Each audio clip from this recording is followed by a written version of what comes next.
Hello and welcome to Sheba online classes, standard 7. Today I will be taking unit 3rd term, unit 1 poem, that is the Sea Fever by John Masefield, right. Okay, before starting I would like to tell a few lines about him, that is John Masefield. 1878 to 1967 was an English poet and writer. He was appointed poet laureate of the United Kingdom in 1930. Okay. He is also a poet who loves to admire nature, describe nature, and he has used lot of that is 2 or 3 types of that is figure of speech. I told you before, is also figure of speech is used only in poems. Okay, figure of speech is what? Different way of describing that is describing a poem. The poet he takes a lot of this kind of, he uses figure of speech to make it more, enhance the poem, to make it more interesting for the reader to read that thing, that is just to read the poem. Okay. So, here he has taken imagery and personification, and a few lines are repeated, that is the main line has been repeated, repetition that is called. Okay.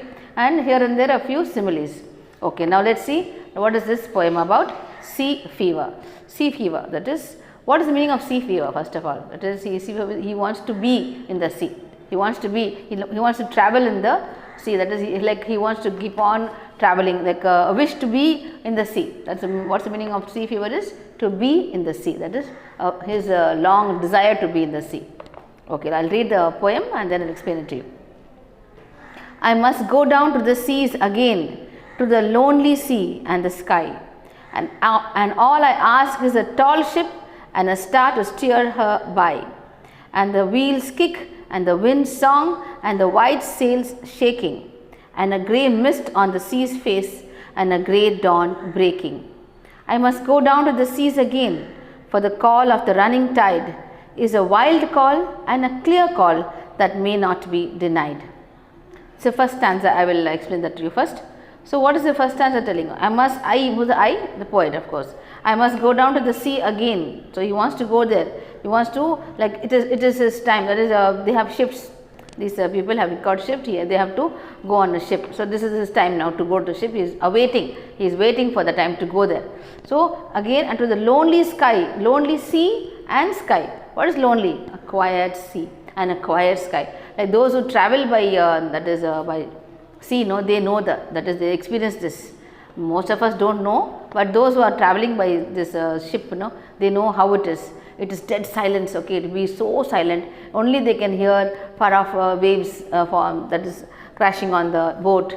Otherwise, it will be so silent. The ship only will be going, and then the sky also will be so quiet, and the sea also will be so quiet. Only if there is a storm or something, there will be rumbling of thunder and waves, that is high waves splashing on the boat or the sea, that is on the ship. That is what the sound is. Otherwise, it is so quiet. Okay. So, all I ask is a tall ship and a star to steer her by. What is he asking? To go on a that is a journey, voyage on a sea. What do we need? We need a ship. And now, how does he want a ship?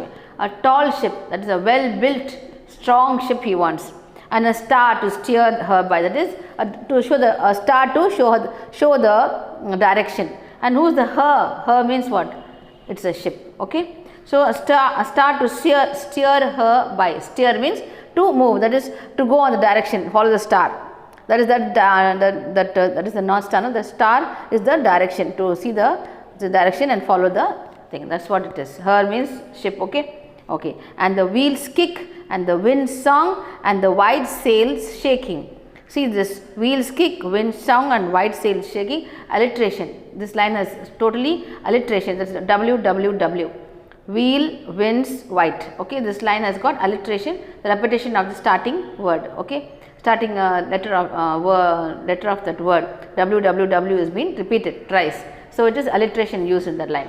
And then what is wheels kick, wind song and white sails shaking? So, the human attributes are given, that is the poet is given human attributes to the poem, that is wheel. He is giving, how does a wheel kick? It does not kick, right? It is steering, it's a wheel is steering.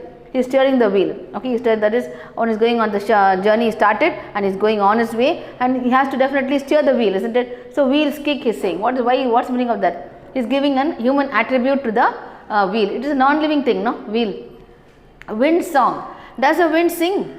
No, no. So, but the way the wind falls on, that is the sound of that wind, no, it's like a song to the seafarers, that is to the poet. So, it's a wind song. So, wind is singing to him. Okay, and then the white sails shaking.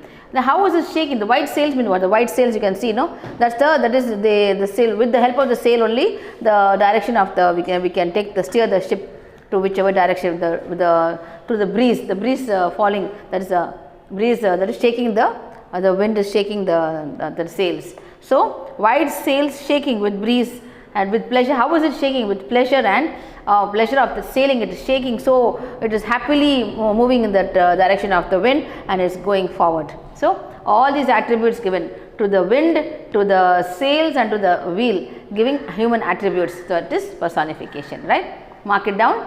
This line has also got alliteration and also got personification, okay, right? And then a grey mist on the sea's face and a grey dawn breaking. I must go down to the sea again for the call of the running tide. It's a wild call and a clear call that may not be denied. Then the meaning of the next few lines.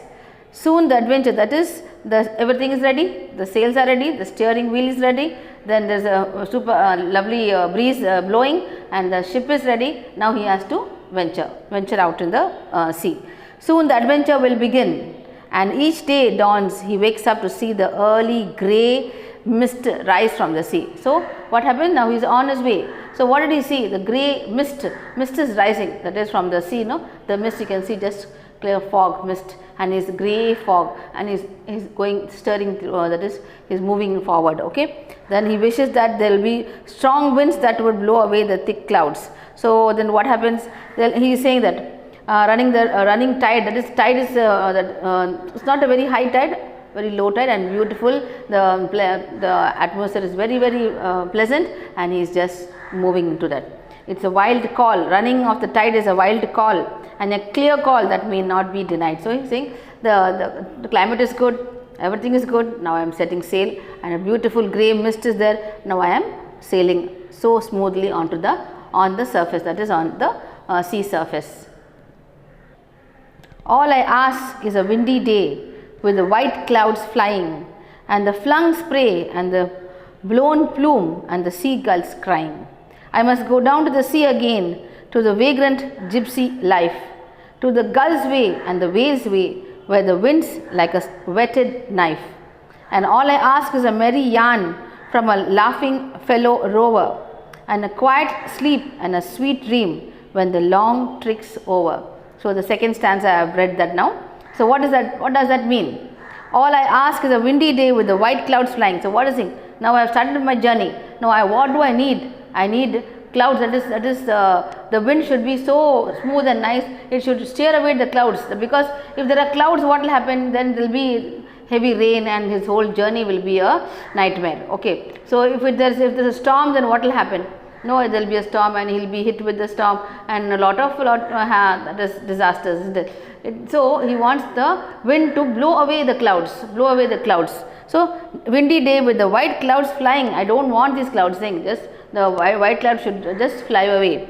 So, and the flung spray and the blown plume and the seagulls crying. I just want to hear the seagulls crying and all that. That's what I want to see. A clear, smooth journey I want to travel on.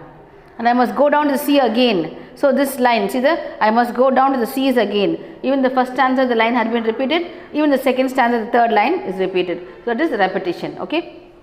Gypsy life. So, what kind of a life he is leading? Wandering, like a gypsy. How does a gypsy live? He is wanderers, no? He goes to one place to another place. He does not have a permanent settling down. He does not settle down in one permanent place. So, he keeps wandering from country to country, state to state, he keeps going. Even in sea or somewhere he goes down long journeys in the desert, everywhere. These gypsies go everywhere. So, like that kind of a life he wants to live. Like to the vagrant, vagrant means what? Wandering gypsy life. To the gull's way and the whale's way, where the wind's like a whetted knife. What is he saying? Now, the gull's way, how does he want to live? Like a seagull, like a whale. No, he wants to enjoy life, a carefree, with no responsibility, heavy responsibility on his shoulders, no burden on his shoulders. Okay, he just wants to enjoy his life. Like how does a whale have any responsibility? Nothing, no. It enjoys its life like a whale, like a seagulls, like flying everywhere. Birds, they like to fly, like you cannot stop them. No, you can't go there, you can't do nothing like that. The whole, now for the whale, the whole sea is its world. Okay, it can go wherever it wants. Same way the seagull, how does the seagull go? The sky is the limit, right? It can go anywhere, it can fly anywhere. So like that kind of a life he wants to live, a carefree, tension free life he wants to live. Okay, and then to the gull's way and the whale's way, where the wind's like a whetted knife. How? Now see this, what kind of a figure of speech is used here? The wind's like a whetted knife. How is the wind there? Wind like a whetted knife, like a whetted knife means a sharp knife. Like how does it? This is like a whetted knife means what? It is a simile there. Is comparing the wind to a whetted knife. That means a sharp knife. How does it pierce through the sky? No, like that. Okay. Strong winds. Now he is comparing the winds to a whetted knife. Okay, that's a comparison there. That's the simile. Okay, he is using. Underline, as I am telling you, please underline it, right? And all I ask is a merry yarn from a laughing fellow rover. Now what is he asking? He wants, now he is alone, right? He is all alone in the ship. He is saying, I want somebody to be with me. Like so that I can tell my stories, so I can tell whatever happened to me, how the journey was. I want to share my feelings with somebody. So if I had one company, if I had one co-sailor with me, that is a fellow sailor with me. Fellow sailor means another person with him, a friend, so that I can he can share his experience and like whatever happens in this on his way, he can share his and enjoy himself properly. Okay, so and a quiet sleep and a sweet dream when the long trick's over. Now like how it is, now how is his journey? Now after everything is over, now how does he want, what does he want to do after that? After his job is done, after his journey is over, what he wants to do? He wants to sleep, enjoy, like sleep. He has done his, the day is over. Now after that what he wants to do? He wants to sleep, pleasant sleep, and then he wants to dream, and in that sleep, no, a sound sleep, he wants to dream about whatever happened. Okay, he wants to dream of whatever happened in his that way of his journey. Sweet dream when the long trick's over. Now what's the meaning of trick? Trick here is the watch. Okay, the watch, that is compared to a watch. That is this time is over. That means everything is over now. He has lived his life nicely, and now his time is over. Now this last line, no, is a comparison, open comparison to not only the journey what he is taking, but a life's journey, a journey of his life. That is journey of a life. Everybody must enjoy living. Okay, they should not be in burden. They should not have a what is the in-depth meaning in this poem is that is people or anybody who are, that is, this life is a journey. They say, no, life is a journey, like birth, then we come to childhood, to youth, to old age. Though this life has to be lived properly. Okay, if we live our life properly from the starting to the end, then the end result, that is towards when we are going to die, that end, that is the end of that. That's what he is saying. Sleep, he is saying last line. What is he saying? A quiet sleep and a sweet dream when the long trick's over. So what's the meaning of that? Well, till we, that is our end is coming. We do not know when our end is. When our end is over, that is we are going to die. That time we should be like it should be a peaceful death, where we should not we have not lived my life properly. So that kind of unsatisfied thing must not be there. We should live our life merrily, happily, laugh and be merry. There's another poem, no? Laugh and be merry. That kind of a life we must live.